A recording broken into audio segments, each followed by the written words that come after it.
In this video today, I'm gonna go over a 6-stage progression on how to learn how to hinge properly and learn how to deadlift safely without injuring your back. This is based on the CPPS model and is by far the best way to teach this. Phase 1 in this model is just, can you simply push your hips back? A lot of people can't do this. If you stand from the side and my feet are underneath my hips, all right, can you actively push your hips back behind you and maintain a neutral spine? That's phase 1. Second progression, once you learn to shift your weight back, we're going to do it with neutral posture. Is use this to try and teach neutral posture. And what I mean by neutral posture is you want to get as good of a plumb line as you can get from the ear, shoulder, hip, knee, ankle as you go through the hip hinge, right? So what I tell everyone is if you get the PVC pipe, you're going to go tailbone, the hand is going to go right on the small of the back, and then from here, you're going to have upper back and your head touching the dowel, and then we're going to take the PVC pipe here, okay? So you're going to take the PVC pipe here, make sure you maintain all 3 points of contact, and then from here, slight bend in the knees, feet underneath the hips, and then we're going to push our hips back, maintaining those 3 points. And again, it's very easy to see if someone's doing this incorrectly, because what you'll find is as they start to hip hinge, if they can't hip hinge, this is what happens. If they just start rounding, you'll see it leave their low back immediately. Or what common, some people just go like this. They'll squat, and then but it's come off my back, so it's no good. So again, you just have people practice this drill until they can feel their hamstrings, and then they can also they can feel their weight going back, they can feel their hamstrings, and then they maintain all 3 points of contact. All right, making this a little bit more progressive. So what I do, there's several ways you can do this. So one of the first ways to do it is you do a good morning. So you take the kettlebell, you can rest it on your upper back, and here it's the exact same thing. So by pushing my weight back here, and the kettlebell stays pretty much over my feet there, it forces you to push your weight back. Sometimes that doesn't work.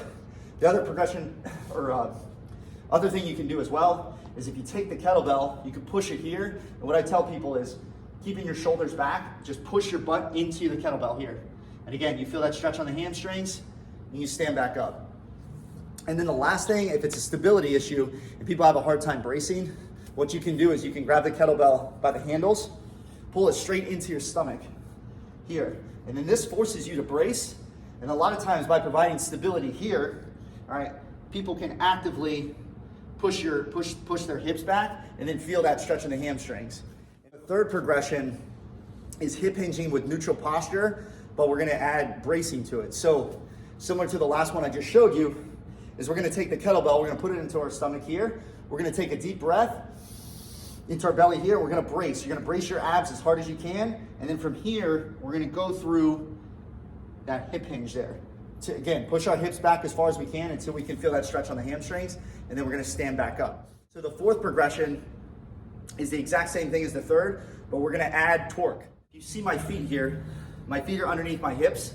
So in this position, if I go through the hinge, what I'm gonna do is, I have a little bit of bend in my knees, I'm gonna try and apply pressure outwardly, okay? Grab the floor. If you watch my knees will rotate outward.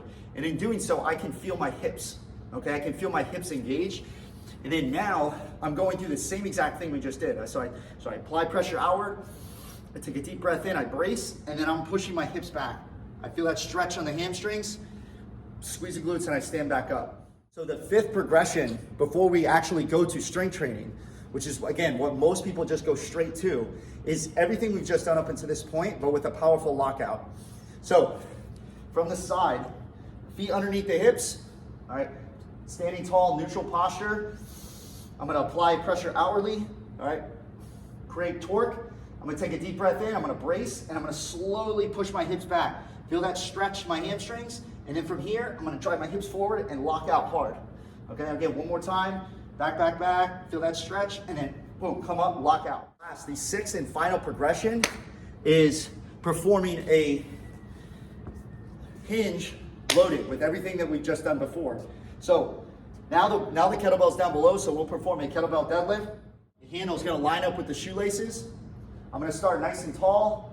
Okay, from here, I usually tell everyone take a deep breath in. You'll brace lightly, squeeze the glutes so your posture is good from the start. Always start from a good position. Then from here, again, I'm gonna apply pressure outwardly, feel my hips. I'm gonna take a deep breath in, I'm gonna brace, and then I'm gonna hip hinge.